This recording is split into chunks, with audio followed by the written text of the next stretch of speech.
Hello, everyone. I'm Nancy Mehlberg, and I am a principal at SVA. I am a principal in what we call our Business Advisory Services Group, which is a little bit more of a consultative group in our firm. So kind of work with a lot of different projects. So if anybody has any questions after, please feel free to see me. We're going to talk a little bit more today about things other than just tax savings. So we're going to talk about some potentially expiring tax laws. We're going to talk about some new acts that have come out, and then Eric's going to fill us in on some proposed tax laws. So we also have scattered in there some tax savings. So if anybody, again, has any questions, please feel free to see us after. We'd love to answer them for you. And Eric, I'll let you introduce yourself. I'm Eric Trost. I'm a principal in our tax department at SVA. Welcome. With the small group that we have, just make sure if you have questions, there's going to be time you can ask us probably during our presentation. Here's Dan Glomski. Hi, I'm Dan Glomski. I'm also part of our tax service line, but also head up the firm's valuation and litigation practice. We're celebrating 50 years in business this year, so we're really excited about that.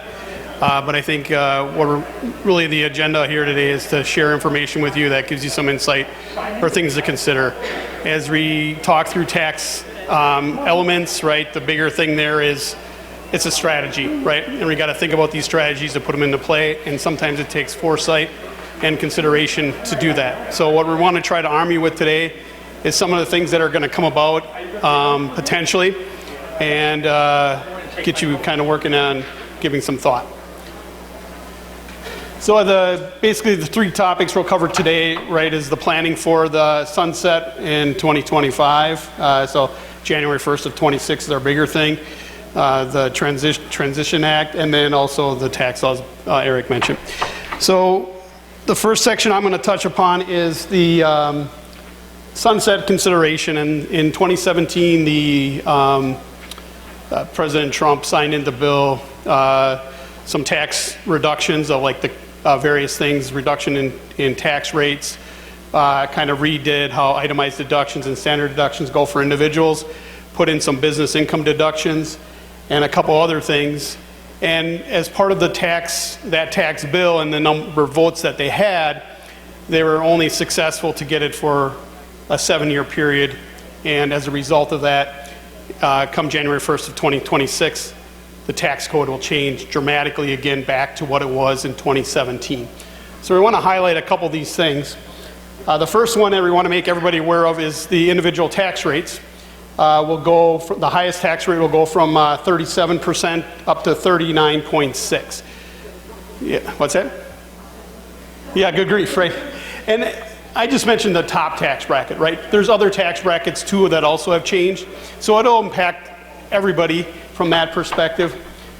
And there's a couple other changes that will come along with this, right? Moving expense deduction will be back. So if you're planning a move, right, you might get a deduction for some of that activity. The standard deduction reduces back down to 2017 rates. Currently, we're seeing a lot of clients that use the standard deduction versus itemizing. If you don't have a mortgage, real estate taxes and income tax are capped at $10,000, so there's not much benefit there. Don't do a ton of charitable giving, but do some. If you have that, the standard deduction ends up being higher than itemized deduction. But that'll go away at the end of this, at the end of 2025. So then we have the itemized deductions.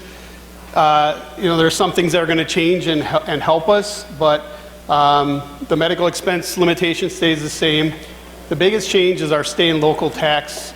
Right now there's a $10,000 cap. That goes away. It becomes unlimited as far as what you pay. You're going to be able to at least report on this form. Whether you ultimately get a benefit for it or not is yet to be seen, because there's various things like alternative minimum tax or phase-out rules or something like that that might reduce that. Charitable deductions, right now you can do a 60% of AGI. That's going to drop down to 50%. It doesn't affect a lot of people, but is something that if you're going to make a significant charitable contribution in a year, you want to be mindful of that. A lot of people use donor advised funds to shelter some income if they have a big income year. That'll be one limitation you'll want to consider. One thing that will increase is the amount of mortgage interest that you're able to deduct. That goes back up to about $1.1 million if you got a home equity loan. Miscellaneous itemized deductions come back into favor, and therefore if you're like paying investment advisors, broker, that type of stuff, you can get a potential deduction for that.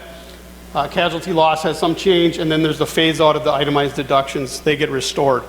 And what that means is that you can have all these itemized deductions, but you're only going to be limited to 80% of your income to get 80% to get that deduction. So, yep.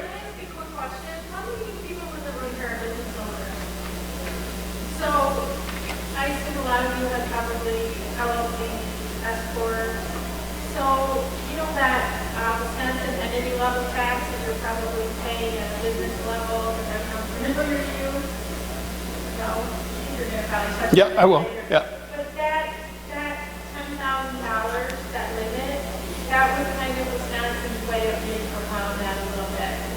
So just wanted to kind of get people thinking about that and being able to touch on that a little bit. Yeah, it's a great point. So I know right now I'm hitting on the individual tax return, right? There's a reason for that, man. It's when you have a pass-through entity, a flow-through entity, it becomes the individual tax return that kind of drives what our ultimate result is.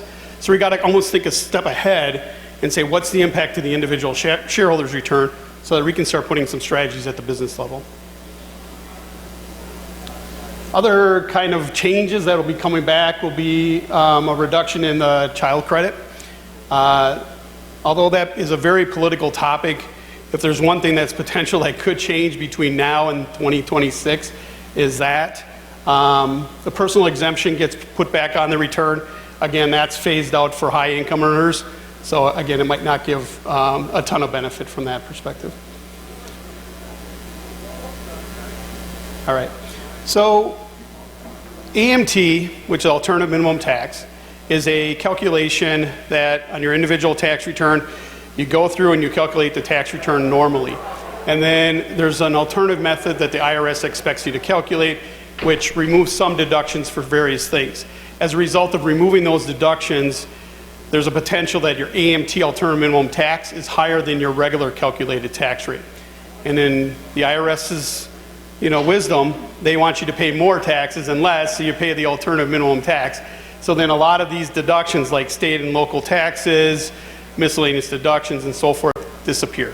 And so we want to be mindful of those consequences. Another thing that was put in play in 2017 is this business income deduction, which is if you're a business that is kind of it's pretty much anything except for service businesses that rely on your individual contributions. But your business potentially could get a 20% of the income, get a deduction for it currently, that will go away. So one of the benefits of this is if we're looking at tax rates of a S corporation or a partnership versus a tax rate of a C corporation, the utilization of this 20% brings that effective tax rate down to the point where those flow-through entities and a C corporation are almost the same tax effect for some of the income activity. So it's a big deduction. It's one that we'll miss if we ultimately lose out on it, but we want to be mindful that that exists. And then there's an opportunity zone, which is a ability to roll a capital gain into another investment, like it's a real estate investment in an enterprise zone. And if you can roll a gain. Let's say I got $1 million of gain. I go and I invest $1 million in one of these enterprise qualified opportunity zones. I can now get a deferral on my taxes for that as well, so I don't have to pay the tax on that gain currently. That'll be eliminated as well. Corporate-wise, we talk about business returns, right? Our bonus depreciation, which is the ability we have two kind of ways to depreciate things. All in the first year, it's called Section 179, which you can depreciate everything the first year. The alternative is this bonus calculation, where you could depreciate, it used to be 100%, currently it's 80%. It keeps working down, and by the end of 2026, we're done with that, and we would get no bonus option. The reason that the bonus option is a consideration is because Section 179 has a limit to how much you can take, where bonus does not have a limit. So sometimes if you have a big year of acquiring fixed assets, equipment, that type of thing, you don't have to worry about being limited. With bonus depreciation gone, you kind of have to worry about maybe there's some planning, like you don't want to buy a bunch of equipment if you're not going to really need it and use up the cash flow and that type of stuff. So you want to be kind of strategic as far as what your benefit's going to be. Corporate tax rate's 21%. There's some plans to, or Eric will get into it, some desire to potentially increase that. But right now, the 21% is the lowest we've seen in a long time. So it's a very good corporate rate. This here is something that is related to kind of succession planning of your business. And right now, each individual person here has a lifetime exemption of $13.6 million of assets that you can give to the next generation without having to pay any kind of inheritance tax, capital gains tax, or estate tax or anything along gifting taxes. That will drop down from 13 to 5 million. So it's a big reduction, and if you have the wealth and you want to do these types of things, it's something you want to get on your radar, redo business valuations to kind of bring that value down, rediscount and that type of stuff to try to help in the planning process. But that is something that, again, if you have that situation, you want to be thinking about it probably today. You don't want to wait too much longer and get that one done. So to kind of bring this home a little bit, there are tax saving considerations, and the reason I view them as tax saving consideration is, remember on that highest tax rate where we had a 2.6% rate differential? So if we know that the taxes are going to kick up in 2016, it might be in our benefit to accelerate some income in the current year, or what we do is we want to preserve deductions for into the future. And so, one way we can do that is we look at whether our pass-through entities is, something we want to use. Are we a C corporation? Are we a sole proprietor? Are we an S corp? Are we a partnership? These are all things that we'd want to know, what are you, and are you in the appropriate structure to kind of leverage the tax events that are going to happen. And like I said earlier, the individual tax rates are our target, and you want to manage it based on what's going to be the impact of these individual tax returns. Even if you're a C corporation, there's always the consideration, how do I get my money out of my C corporation? Sometimes you bonus it out to the owners, sometimes it's a dividend. Know that there's tax consequences to those two events. And again, we're going to look at, do I do it in 25 or do I do it in 26, right? And remember, you can save that 2.6% potentially between the 2 years. We'll look at the consideration of an S corporation, right, with that 21% tax rate and the removal of the qualified business income deduction of 20%. Maybe this C corp isn't something you just, wish away.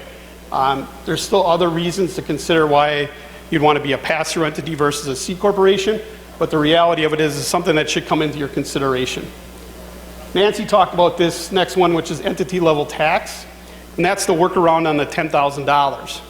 What Wisconsin did is they said, because if you pay, pass-through income goes to your individual tax return, you pay individual taxes on that at the Wisconsin level, and when you pay that, you're limited on your itemized deduction to $10,000. So we have had clients that could be paying whatever, $50,000 in state taxes, and they get a $10,000 benefit, and that's it. That other $40,000 goes to waste. We had the option under Wisconsin. What's that? Yes, right. So if you had $10,000 of income tax, or $50,000 of income taxes and $10,000 of real estate taxes, you're really losing $50,000 of deductions.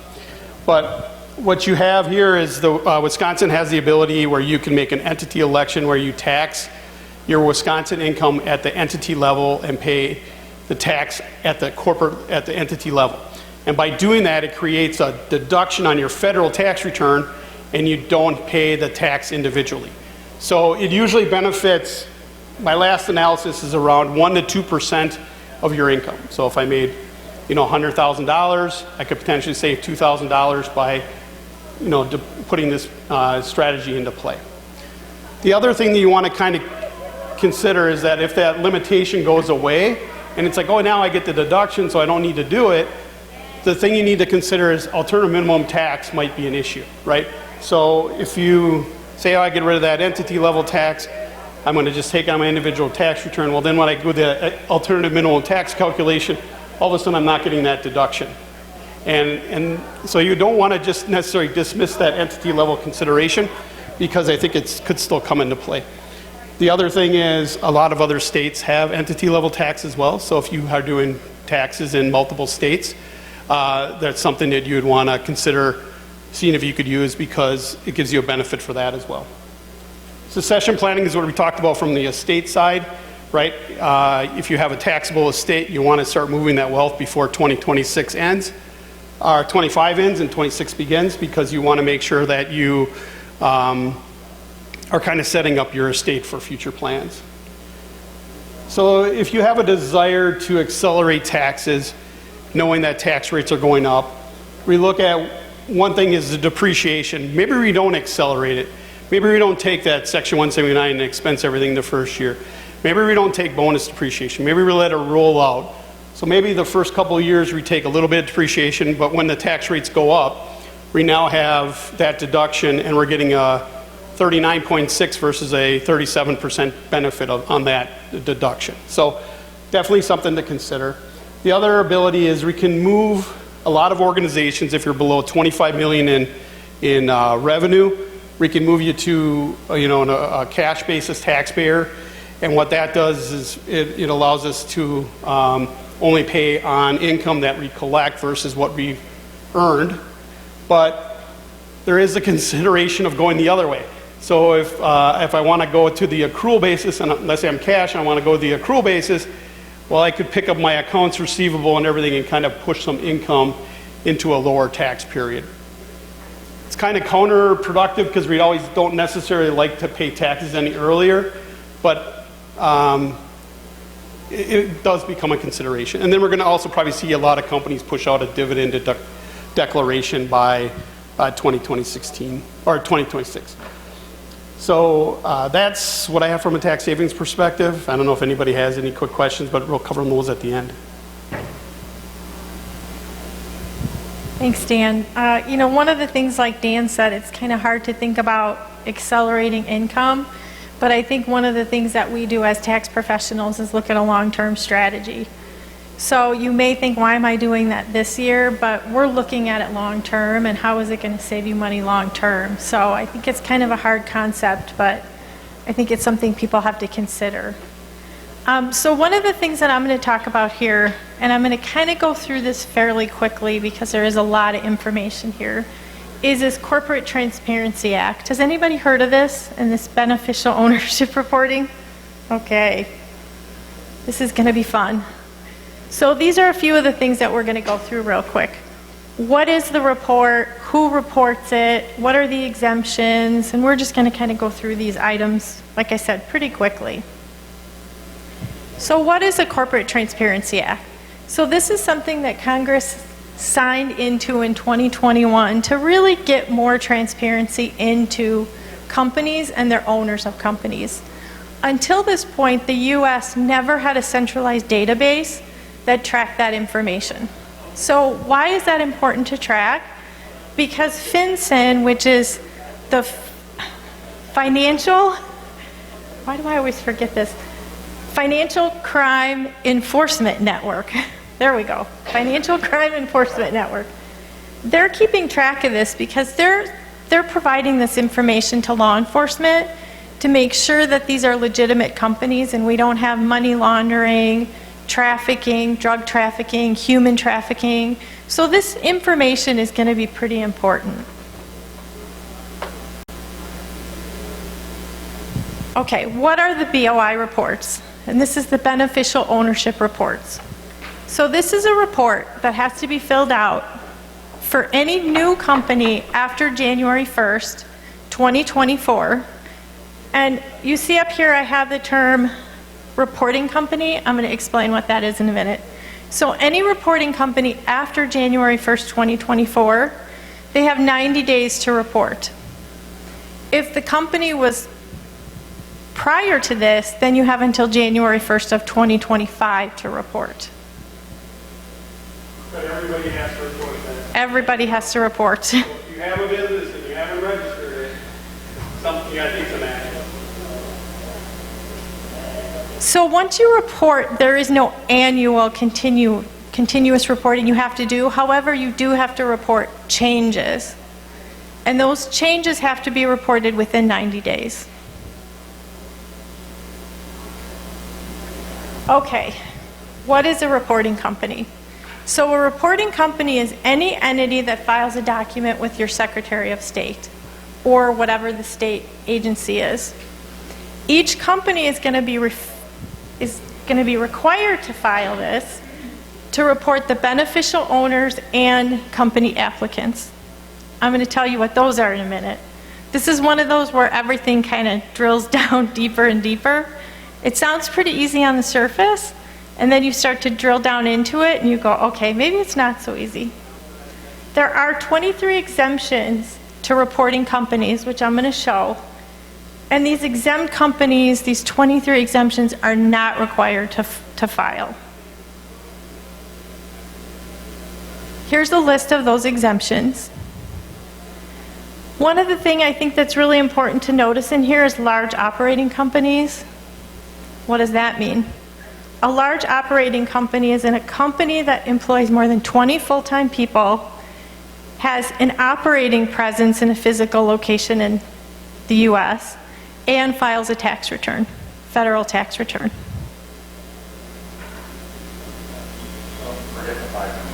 Oh, and and gross revenue over 5 million. Thanks, Eric. Okay, who is a beneficial owner? So a beneficial owner is someone who, ooh, let me turn that off. Matt Shepard works for us. How do I turn my teams off? It won't pop up, just turn it off. I turned it off. That's our reality. A beneficial owner is anyone who directly or indirectly owns 25% or more and has substantial control. What does substantial control mean? Here's another one of those. Sounds easy, but what does substantial control mean? It's a senior officer or anyone who has direction or who can influence decisions in the organization. That's a little tricky. You're going to have to think about that one a little bit. So Nancy, back to that rule, it's a or. So not and was a or. Or. Yeah. And what or means is that Oh, did I say and? doesn't have any ownership, you can still be an owner. So if your company has a president that doesn't own the company, they're probably a beneficial owner and are going to end up on this one. Because they control it. I'm sorry if I said and or, yeah, because if they have control of the company. That's a substantial control, correct.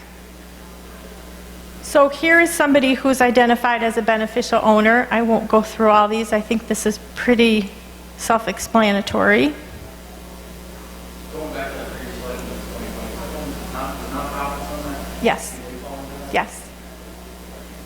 Who are company applicants? So a company applicant is going to be the individual who files the documents to create that company, or who has direction on that, filing that. There could be two. So this could be an attorney, an accountant, the business owner.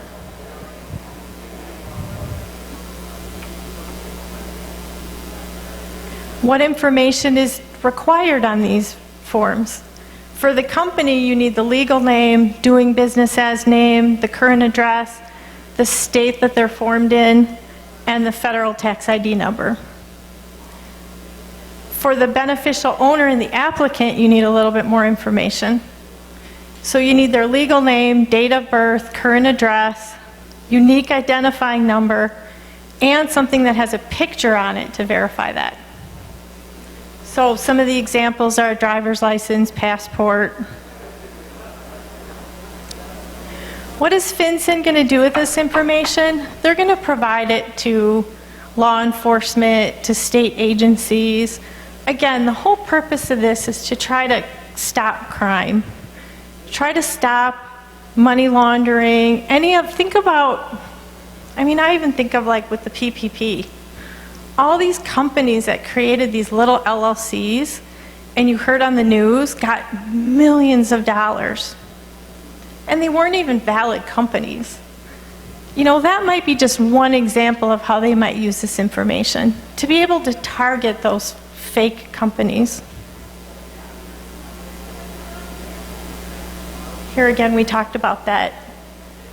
You can also fill out an application online, so you don't have to provide that. They will provide you a number, and then you can use that if you have multiple entities. Because think about it, somebody who owns a lot of real estate with multiple LLCs, they could have to go through this application a lot, or this report. So they'll get a unique number that they could use.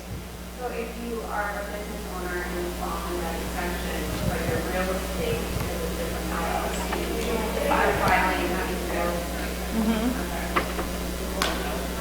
Yes, you have to file it on every company. Penalties. There are significant penalties for failing to file. As you can see here, they can be up to $500 a day, up to $10,000, and 2 years in prison. So this is not only failure to file, but not providing accurate information or fraudulent information. So this is really not something to kind of pretend will go away. You know, a lot of people think, I don't have to worry about that right now. I think it's something you need to start thinking about, and not wait until the last minute to get these filed. I know there's still a lot of talk right now in the industry about who's going to be filing these, and we as an accounting firm are still trying to figure that out.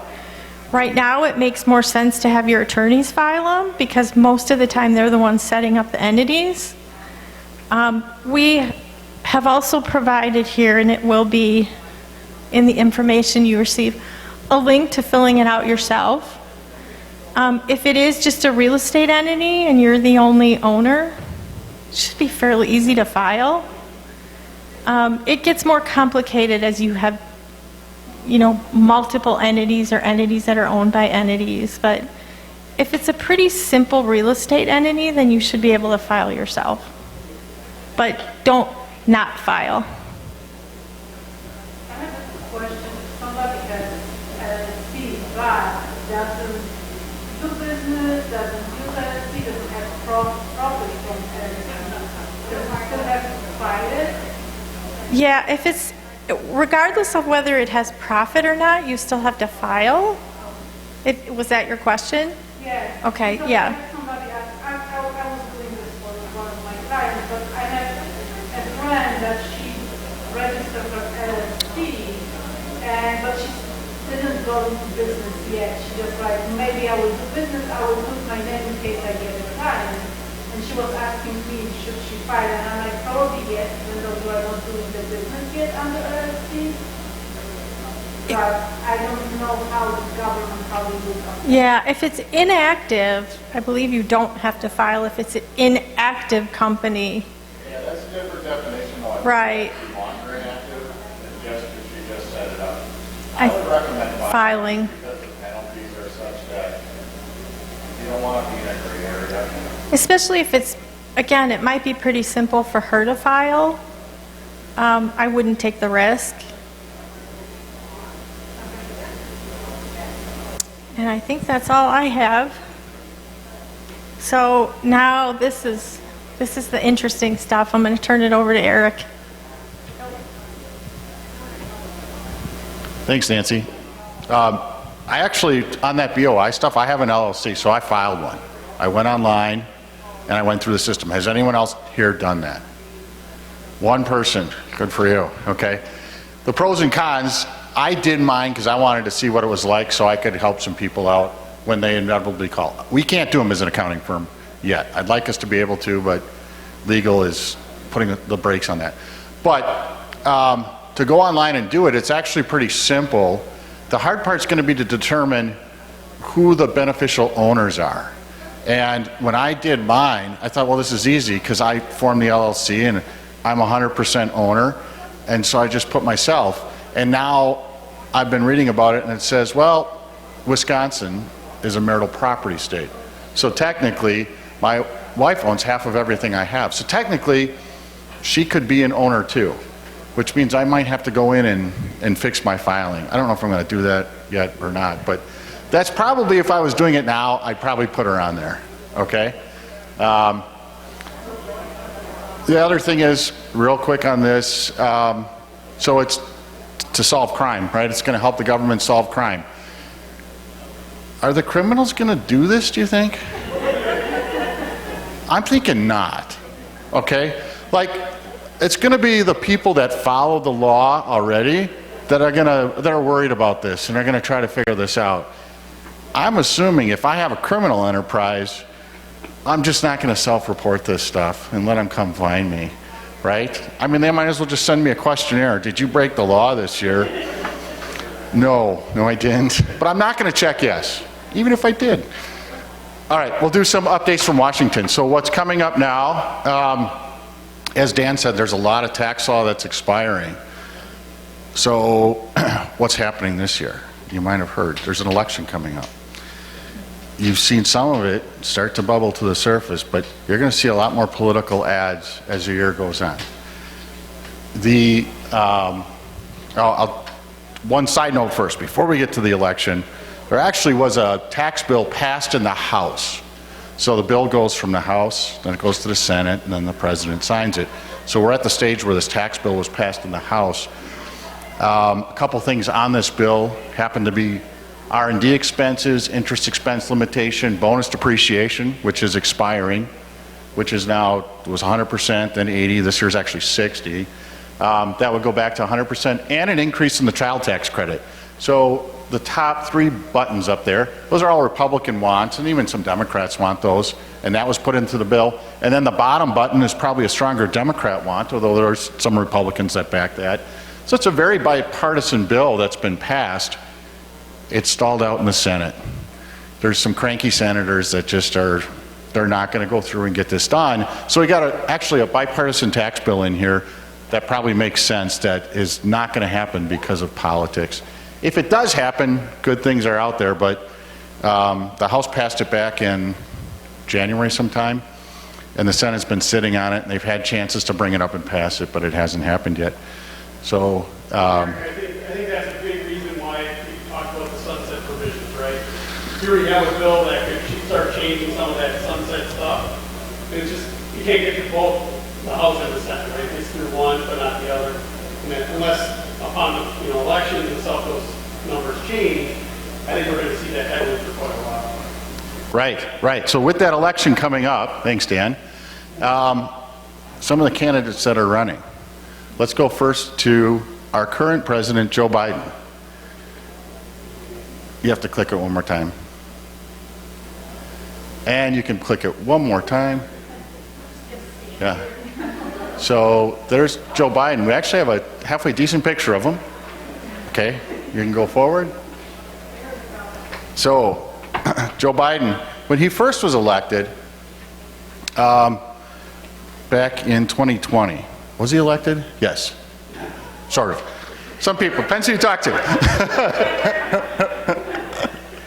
So when Joe Biden took over the presidency, he also had control of the House and the Senate. So Democrats had the House, the Senate, and the presidency, but they had the House by just this slim margin, and they had the Senate by just this slim margin. Joe Biden put forward his tax plan. It was called Build Back Better, and some of these provisions were in that Build Back Better plan. Eventually they negotiated it, passed it in the House, they sent it over to the Senate. Another couple cranky senators within the Senate said, no, we're not going to sign it. And these were Democrats that said, we're not going to sign off on this, and ultimately Build Back Better died. Within Build Back Better, though, if it gets revived, how would it get revived? If Joe Biden wins the election, if the House goes Democrat, if the Senate goes Democrat, and it's more, let's say, landslide or at least big majorities, then these will be provisions, I think, that will come up in the next tax bill. So all these expiring tax provisions coming up, what are they going to do to address them? They're going to add all these taxes that they are talking about. The big ones being capital gains tax. There's a special rate on capital gains. It's half of what ordinary income is, 20% versus 40%. Capital gains over $1 million, no longer get the special capital gains rates. Qualified dividends will no longer get the capital gains rates. Real estate professionals who have, or real estate investors who have a lot of property, use a code section called 1031 to eliminate their gains. That's going to go away, or at least go away for gains over 500,000. Controversial billionaire tax, taxation on unrealized gains. What's that? It's basically if you're sitting on a lot of stock, think like Elon Musk, sitting on a lot of stock of Tesla. If that stock goes up during the year, Elon Musk is not paying tax on that. It's just an increase in value. Just like none of us are paying tax on increases in value of assets that we hold, this would be a tax on billionaires on assets that they hold. So it's a new tax unto itself. It does have some controversy already about whether it'll pass. But these are the provisions, these are the wants of the Joe Biden campaign, and he's put this out again. He's already laid out his plan. So there will be some effect on small businesses if this passes, because there's also not only the increase in tax rates, but a take away the qualified business income of 20%. I don't know if I put that on here, but that's also coming too. Yeah. So there is a number of taxes that are going to go up if he wins and gets his way. Question?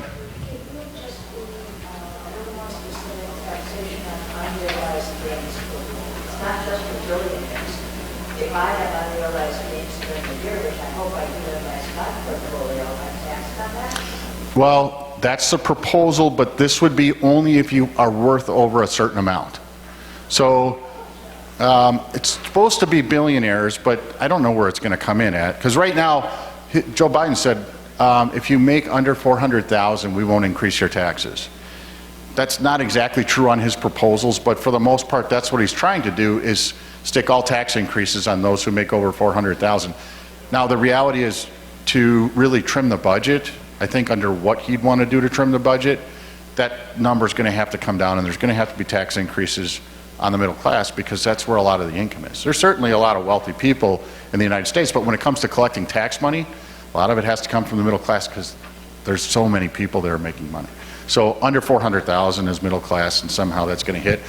I don't know that this unrealized gains will sink that low. That would be very controversial. But will it be less than a billionaire? It could be. Doesn't that also include like 401k plans? We talked about that. So it could include a measure of all your assets, and that, again, would be implemented. When they put their plans out, they don't necessarily put out all the details of the plans. That's what's worked out. Those are the kind of the devil in the details part. Nancy's moving me along. All right, there's also Trump. Now, we don't have a picture of Trump. You know why? He's camera shy, right? Never gets out in public. He's a very quiet man, very humble. And the Trump tax plan is basically, hey, I like what I did, right? Those were my tax cuts that Dan's talking about. He's going to extend those again. Where's he going to get money from, right? Let's say we are going to have tax increases. Where's it going to come from? Imports. Trump, and right now Biden's somewhat followed this. Trump's very protectionist. Trump says, hey, if stuff's coming from China, and we think it's coming from China too cheap, he's proposing a 60% tax on it. That's kind of incredibly high relative to what rates are now. But a 10% across the board on imports. So Trump is more, call it old-time protectionist, which is you protect your worker base in America by not importing cheap goods. And if the goods are cheap, we're going to tax them, so that by the time it gets here, it's going to be more expensive. And then he wants a private university endowment tax, which is not going to raise very much, but this is really an attack on probably who aren't Trump fans, which is Harvard University and Yale, and the ones that have the big endowment funds that currently aren't paying any tax. He wants to put a tax on them. I would say that's more of a punishment towards them than actually a policy that makes a lot of sense. Right, because it's not going to raise a lot of revenue. Last one is Kennedy. Kennedy is the dark horse. I bring him up only for grins and giggles. He's not as a serious candidate yet. I think he's polling somewhere in the 8 to 10% range. So there would have to be some kind of magic for, I think, Kennedy to really become a serious candidate. He's probably going to drop out and endorse somebody when he finds the right political deal to do so. He has not talked about a tax plan yet, other than for some reason, he doesn't want to have capital gains on Bitcoin, which the capital gains on Bitcoin right now are tremendous. It's a very small fraction of people that own Bitcoin at large capital gains, because a lot of them sold it earlier. But if you bought Bitcoin in 2011 and you bought 100 Bitcoin, you're now sitting on $60 million. So there are some very large capital gains with Bitcoin right now. Those people must have gotten his ear, and so that's his tax plan. He hasn't said anything else about other tax proposals. But again, I just don't, maybe there's any Kennedy fans here? They're like, yeah, Kennedy's going to do it? No? What's that? Aaron Rodgers is running it. Yeah, Aaron Rodgers can afford to make any statement he wants.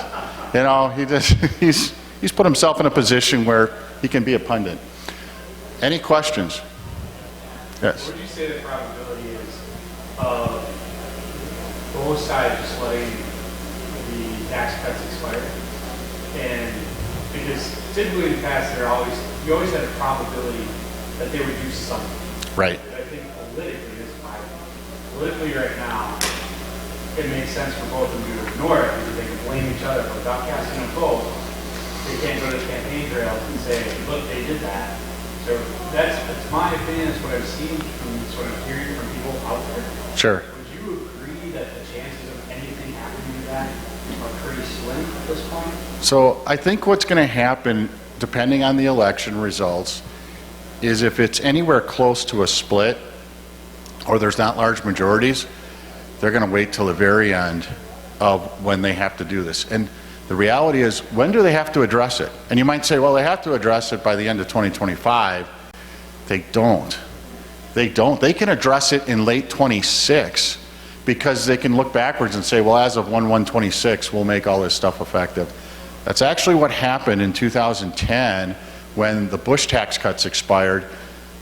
They waited so long to address it that basically we went a whole year in elections after elections without having a tax law. No one knew what was going to happen, and I think the one thing that happened that year, it was 10 or 11, is the estate tax went away for 1 year. And George Steinbrenner died that year. So that's a piece of tax trivia that only tax nerds know, because it stuck the government with what otherwise would have been probably $500 million of an estate tax bill.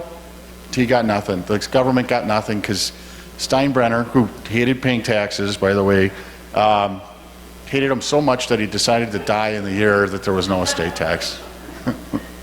The ultimate tax planning sacrifice by George Steinbrenner. Any other questions? Yes.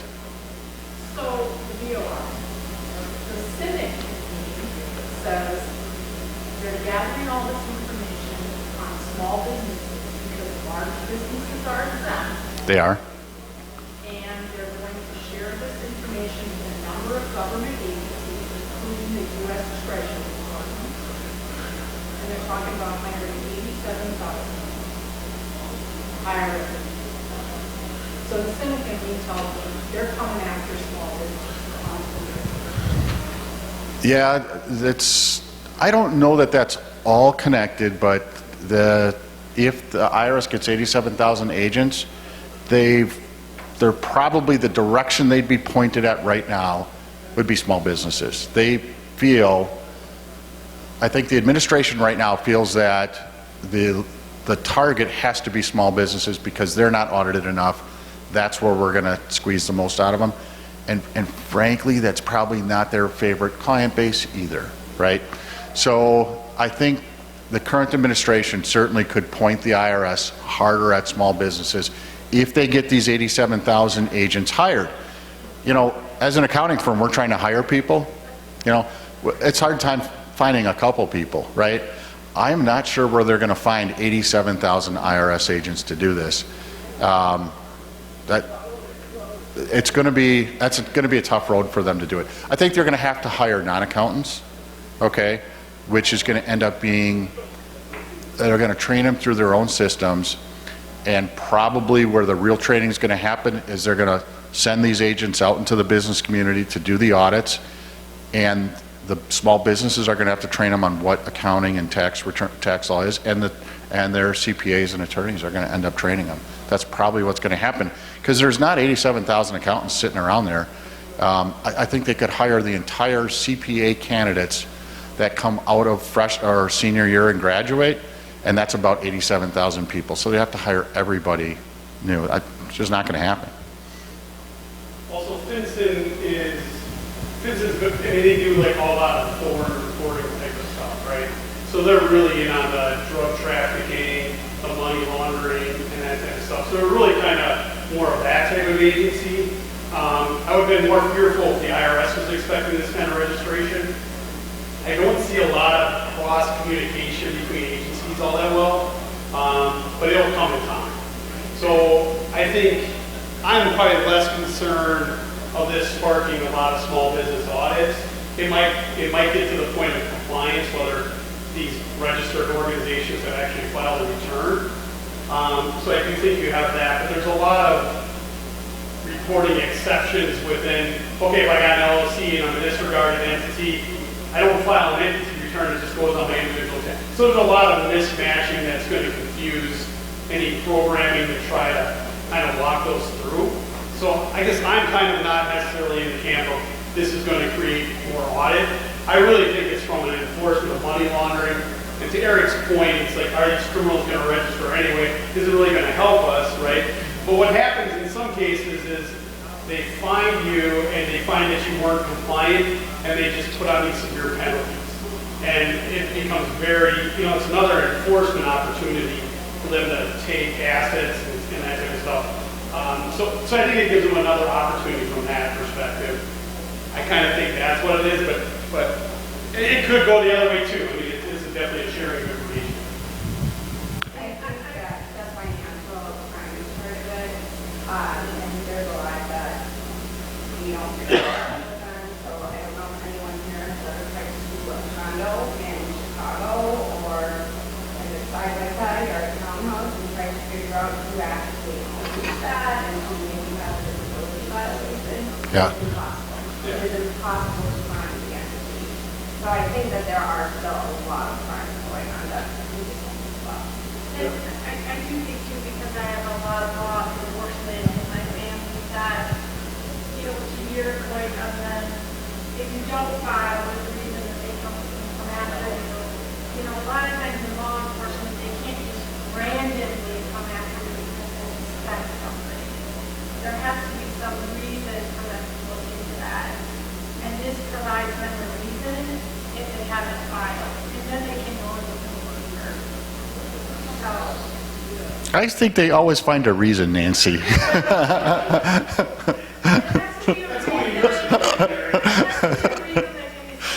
Yeah, right. Your taillight's out again. What?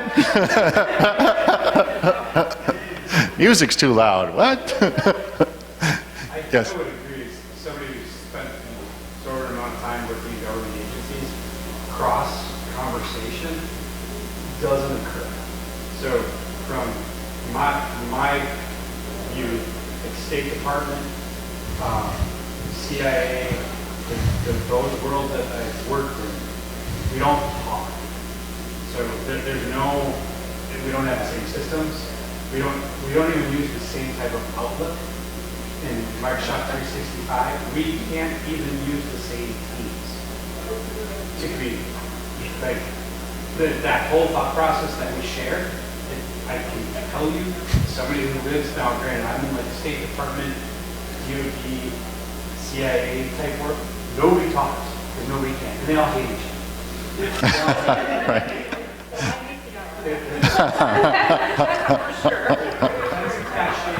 DOS, Department of State, USAID, nobody talks.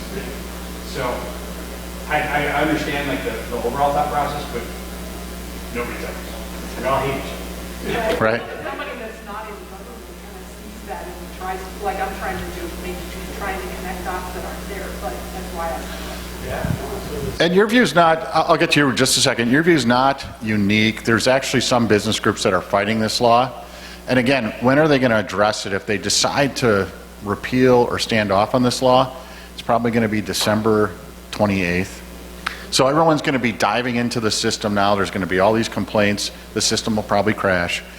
And at that point, maybe they do something about it. Yes, question? So I work for a commercial bank. We've been gathering this information for the last 5 years. We've been doing beneficial ownership certification for 2019. Right. Is that because of banking regulations have required that? Yeah. All AML and winter customers. Right. Yeah. We want to bank on dealers and Right. Right. Very good. Any other questions? Are we close to our time? She's giving me the thumbs up. Yeah, we're good? Okay, we're going to end. Thank you all for coming in. Take care.